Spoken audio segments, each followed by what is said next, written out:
سیمکارت با شناسنامه نو و زیر کامراهای نظارتی رئیس جمهوری تاجیکستان با امضای یک قرار دستور نوی استفاده سیمکارت ها را تصدیق نمود.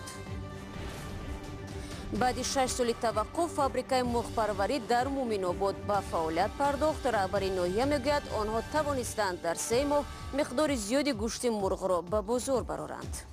اگر یک روز اگر 2 روز دیر شود وزنش زیاد میشود، خوشگی ضررآور میشود. و پول بلیط هواپیما گرانی میکند. با اتوبوس بروید. من بعد شهر بختر بر روسیه اتوبوس به راه میبراید.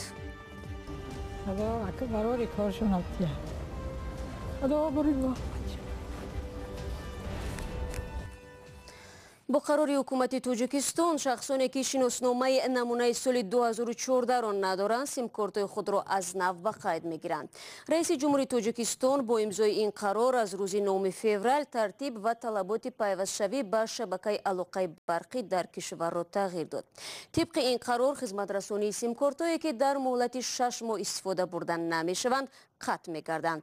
امام علی رحمان به خدمات علاقه دستور داده است که برای از نو به قیدگیری سیمکارت‌های شخصانی که شناسنامه نو یعنی پلاستیکی ندارند در دوام نیم سال چاره‌جویی نمایند.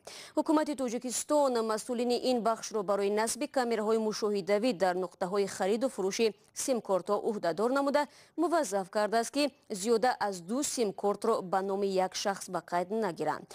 ضمناً در قراری که رئیس جمهوری تاجیکستان امضا نموده است درباره گران کردن نرخ سیمکارت چیزی گفته نشده است. در ناحیه مومن‌آباد فابریکای پرنده پروری دوباره به کار آغاز کرد ولی به گفته مسئولان بنابر نداشتن متخصص حالا استحصال تخم و برآورش چوجه به راه مانده نشده است. اما با این هم حکومت ناحیه خوشبین است که اگر فعالیت فابریکا چنین ادامه کند قرضش را که 3.5 میلیون سومانی را تشکیل می‌دهد برمیگرداند. بعد از 6 سال توقف در فابریکه یکرچه به استحصال گوشت مرغ پرداختند. مقامات گفتند ماه آخر تا 35,000 تن گوشت به بازار برآوردند. 20,000 تخم دیگه موندگیه بو برای آینده شبیه مرحله به مرحله گوشت پاریزی استحصال میشه. ما همین میتونیم که یک بار از 30,000 مونیم لیکن و کشتورش هم اگر یک روز اگر 2 روز دیر شود وزنش زیاد میشود، خوشگی ضررآور میشود. یکرچه بزرگترین کارخانه سهامی منطقه کلاب است و 12 سیخ پرورش مرغ دارد. سال 2012 با 3.5 میلیون قرض توانایی استحصال گوشت را از دست داد و تا حال پروندهش در دادگاه است. بواره کوبیداری که فابریکا فایده آور کار میکنه، همین خیلی تیمقتی برای در آینده قرضش هم پرداخت میکنه. مقامات میگویند حکومت یکرچه را به برنامه رشد پرنده پروری شامل کرد و برای اجرای آن مجبور بودند برای فعال کردنش به صاحبان فشار آورند. روز شب ما گفتیم که اگر با کار نداریم ما میرم میگیریم یا آدم امکان داره میتیم موقعی. در این سیخ‌ها 25,000 مرغ نگهداری می شود و به این شیوه کار جریان دارد و گوشت‌های تیار چنین نگهداری می شوند. هر یک مرغ 2 کیلو وزن و هر کیلوی آن 20 سومانی نرخ دارد. تا 60 نفر در این کارخانه کار می کنند. 5 روز کار کردم 100 سومی مادادم با اینا 5 کار کردم 100 سومی گرفتیم.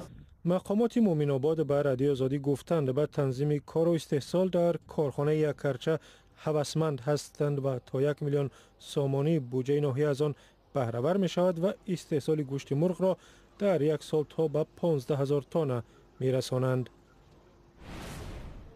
بینندگان عزیز توجه کنید به یک اعلان. رادیو آزادی روز 12 فوریه بخش اول سلسله گزارش تاریخی را زیر عنوان ریگ آمو 300 ساله نخست اسلام در ماوراءالنهر در آزادی ویدیو و وبسایت رادیو آزادی نشر کرد.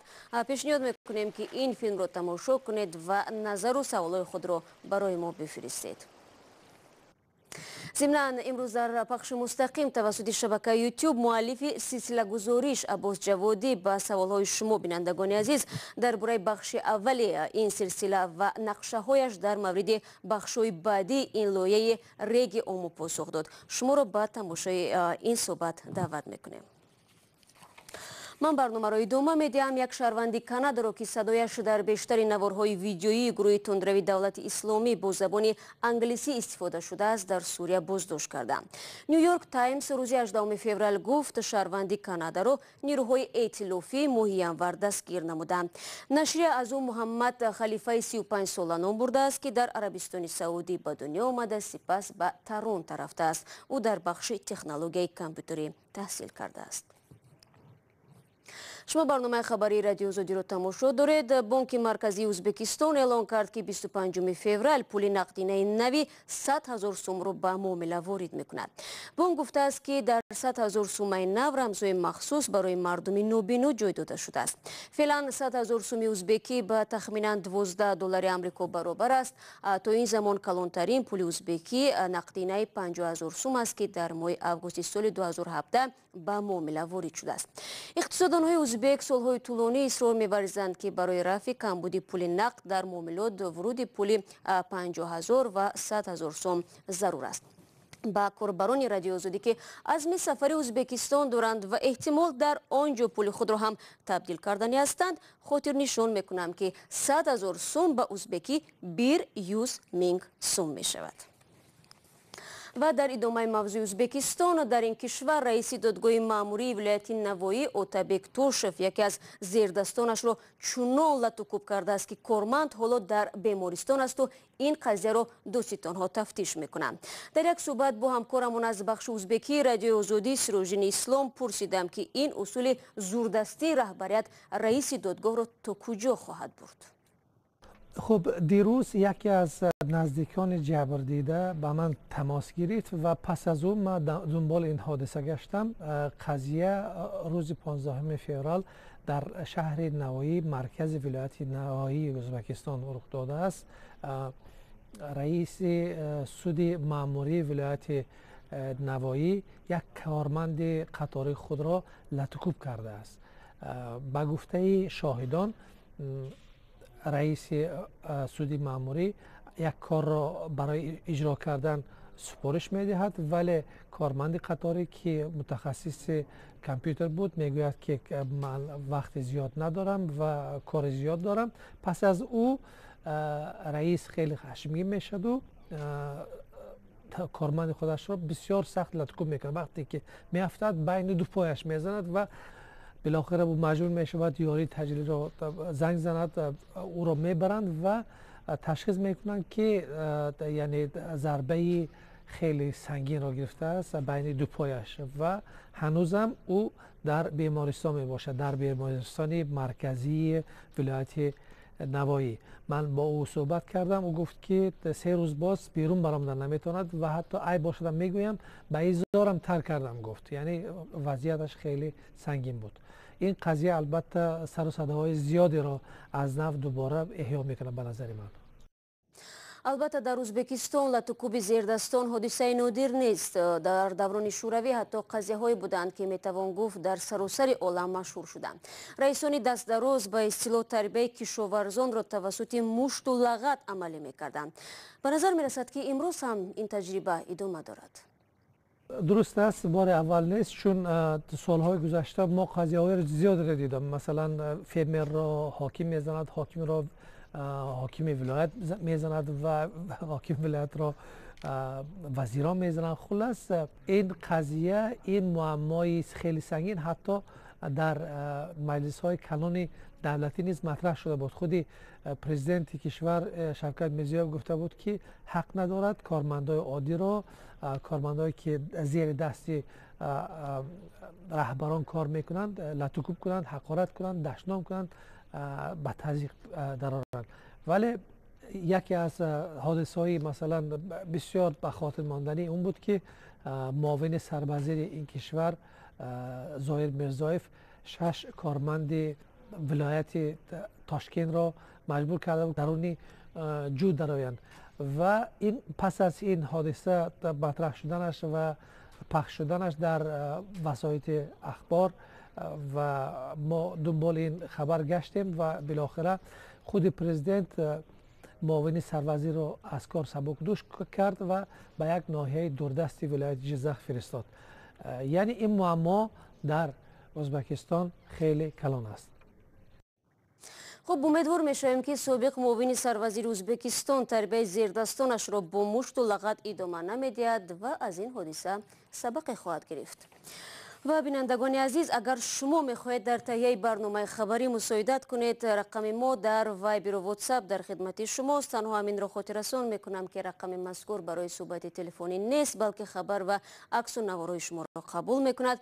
اگر شما این گونه مواد دارید، با رقم پلوس 420 724 05 66 81 بفرستید. ما برای گرفتن جزئیات برای شما زنگ میزنیم.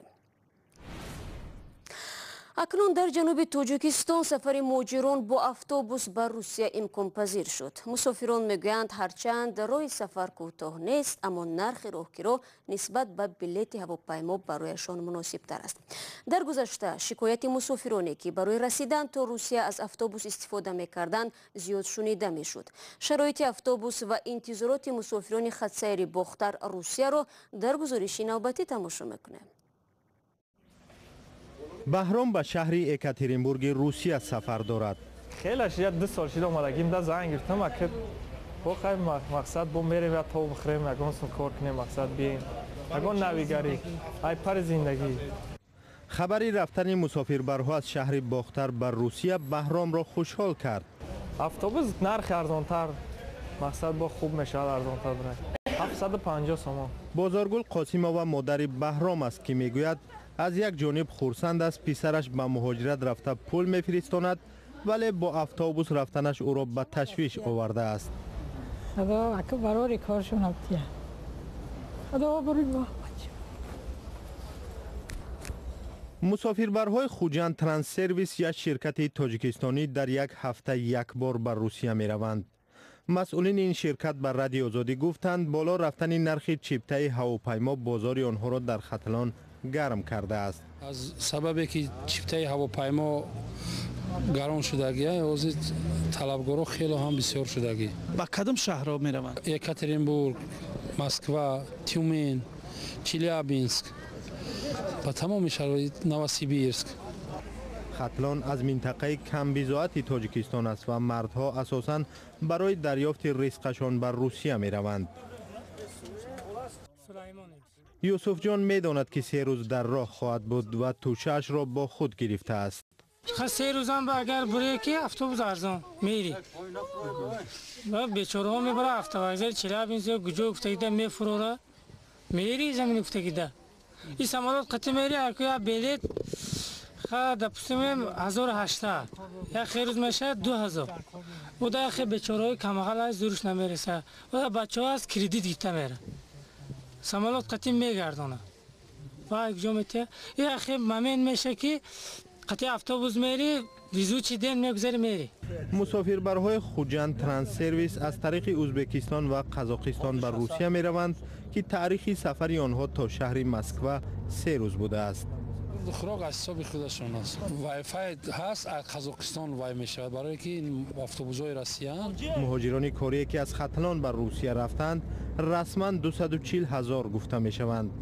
در پس منظر بالا رفتن نرخ چیپته های هواپیما با اتوبوس بر روسیه رفتن خرج آنها را کمتر می کند.